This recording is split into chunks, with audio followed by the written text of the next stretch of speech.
agricultural produce as it comes out of Nigeria are not yet at the level of end consumable produce, and therefore a lot of them are still perishable.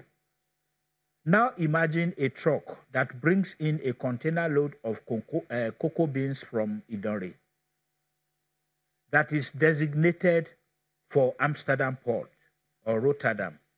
He's supposed to get there in 3 weeks, but those 3 weeks are spent on the ground between Obanikoro and Apapa or Tinkan.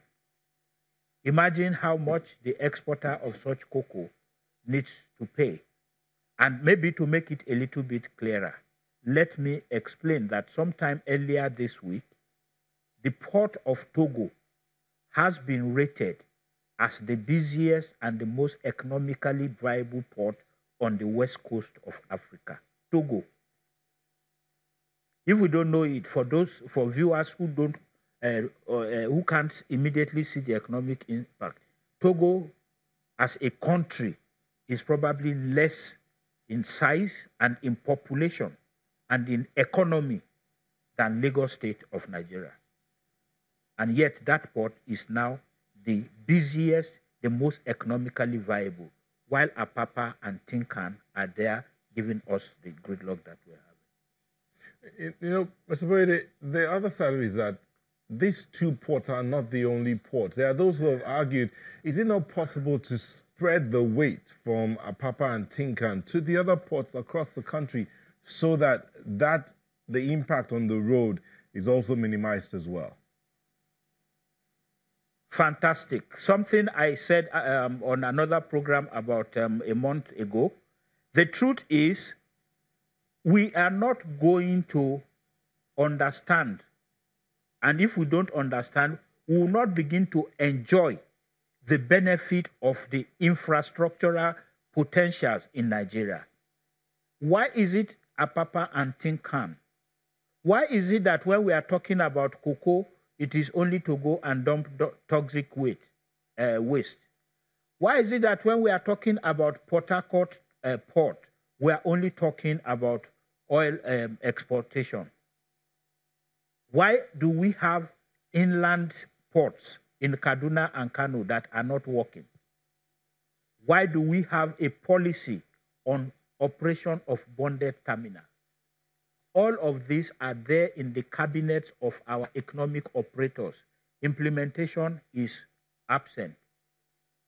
I think APTM or ATPM, I can't remember their name, are supposed to be operators or the consultants. ATPM terminals, supposed to be their name. I think I met them somewhere in The Hague in 2015.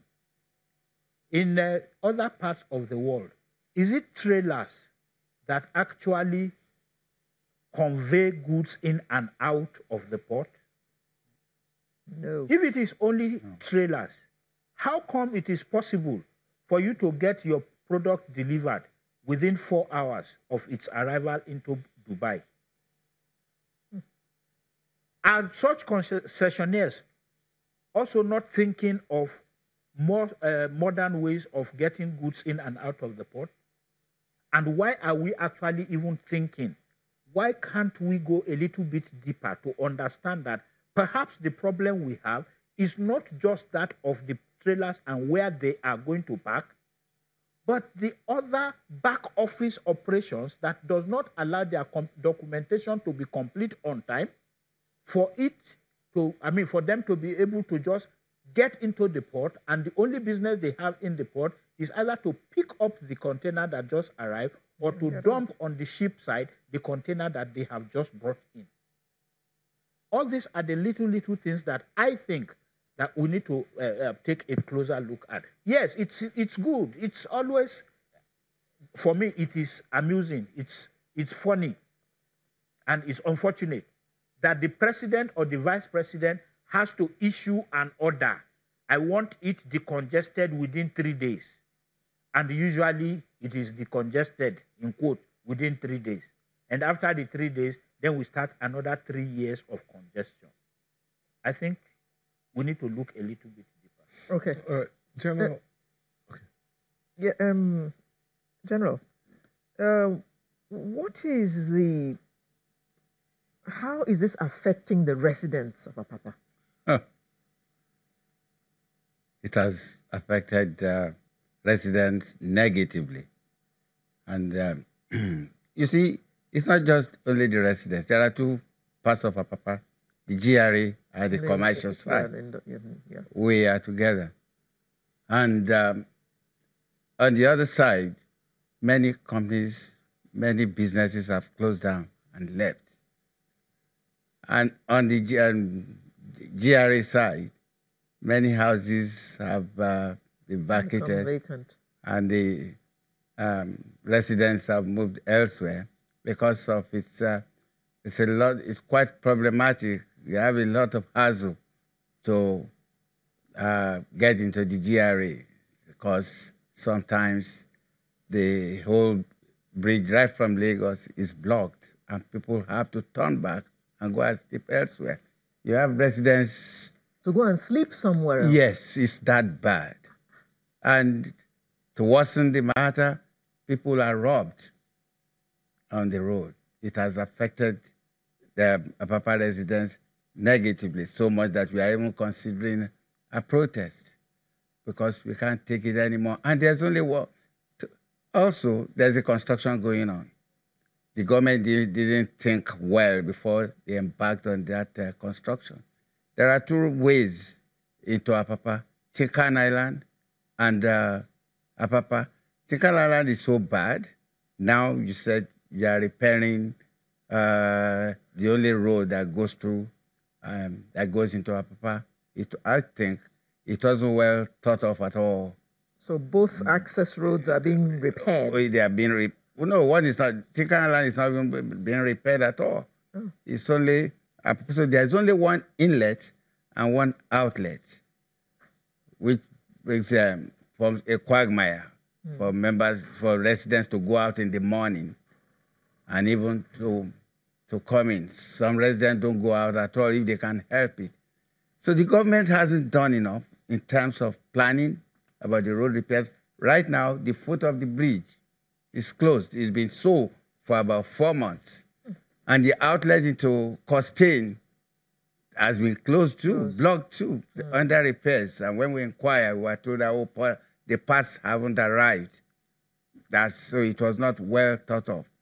The security men are trying their best, but I think they need to have a more concerted and coordinated effort in ensuring that the road is kept open.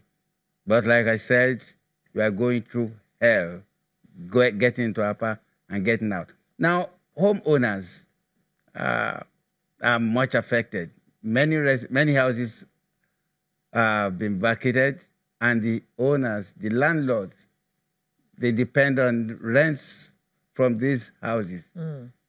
Some have not been occupied for the past 5 years. And Lagos State will come up and say, oh, tenement rate. Charge you the same rate they charge them in Ikeja GRA and Ikoyi. They are not earning anything. So we are at their mercy, but it hasn't been good for us at all. This is a sorry state of affairs. Yeah. And we also have to talk about the integrity of those flyovers on which these trucks park. That's a technical issue, but then, like yesterday, we raised an issue last year when the government decided to carry out integrity test on Third Mainland Bridge. And we raised this issue that Apapa Bridge, bridges leading into Apapa are much more, they are subjected to much use. They are more in need of the integrity test than the Third Mainland Bridge. Third Mainland Bridge, the movement is in and out, is continuous. But there are deadweights with trailers spending up to 3 weeks on one spot. And General, I remember clearly that when those flyovers were first built, I think there was some talk about trailers not even using them at all. At all, yes. Not to talk of them actually sitting on those bridges. So that's something we also have to look out for so that those bridges don't collapse on us. Now, we've been joined by Mr. Tola Fasheru, who is the Vice President, Federation of Agricultural Commodity Association of Nigeria. Thank you very much for joining us. Thank you for having You me. were caught in that, since we're using this word, gridlock. You can't really plan. I said, okay, within this minute, I should be able to get to where, but you just get there, you're stopped. I mean, that's part of what we're talking about here. You know, at least your experience is we now, when we come back from the break, you'll tell us how this compares to the gridlock experience going into Apapa and out of there. Please join us again.